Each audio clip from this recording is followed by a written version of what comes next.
Hey everyone, it's Greg from Six-Sided Discs. This is the Hexagon, and if you've heard anything about it, you probably have some questions, much like the people at the Disc Golf Expo did this past weekend. So today, we'll be providing the very important facts that you need to know about the Hexagon, and answering some of the most burning questions in roughly the order people were asking them after walking up to our booth. Starting with,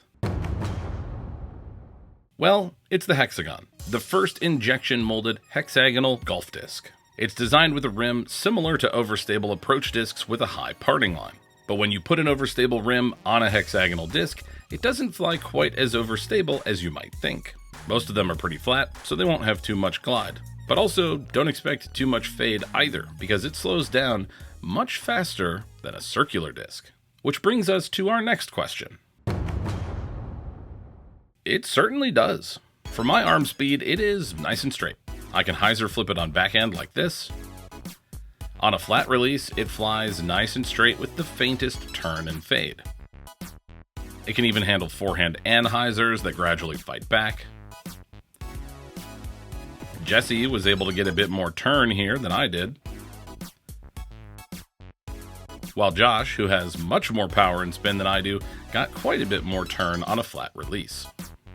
Bodanza also found it capable of some really nice hyzer flip straight shots.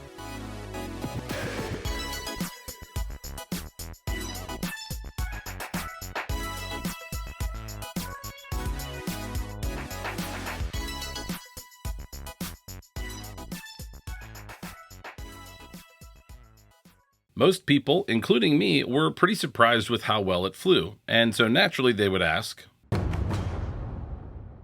no, absolutely not. Did we send it in for approval?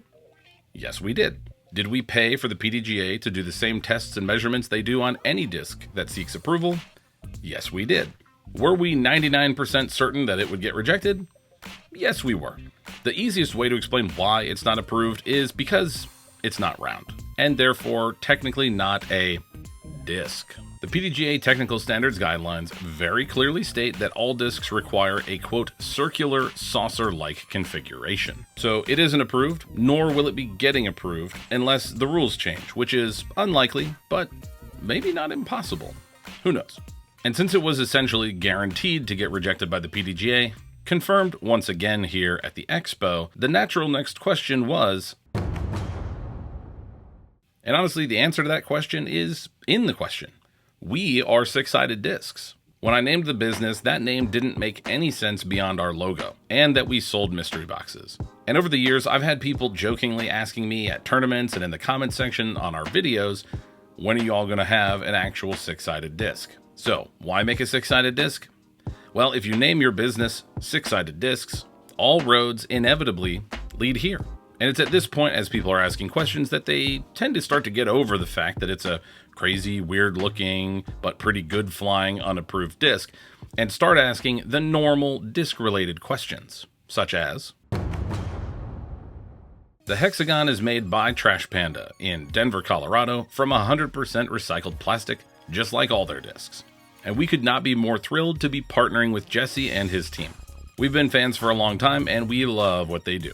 It was, however, a complex design process that started essentially in early 2025, where Mike, who had made some trophies for us, made this early prototype. We then essentially started over when we took that concept to Blake from Let's Go Disc Golf. Blake did such a great job and we liked his design so much that we actually purchased that design from him. And we then brought it to Trash Panda and worked with them to modify it so that it would be easier to injection mold, fit better in the hand, be safer to use, and have the stability that we're looking for. And you might at this point also be wondering, well, if you know anything about Trash Panda, you'll know that at Trash Panda, the plastic chooses you. Jesse and his team don't really get to decide often what plastics they have available, so they have to figure out what they can make with that. And we were very fortunate that this beautiful purple base blend was available. It has an excellent mix of grip and stiffness. It's somewhere between most companies' definitions of medium and hard, but it still has this excellent tackiness, so it feels comfortable, familiar, and controllable.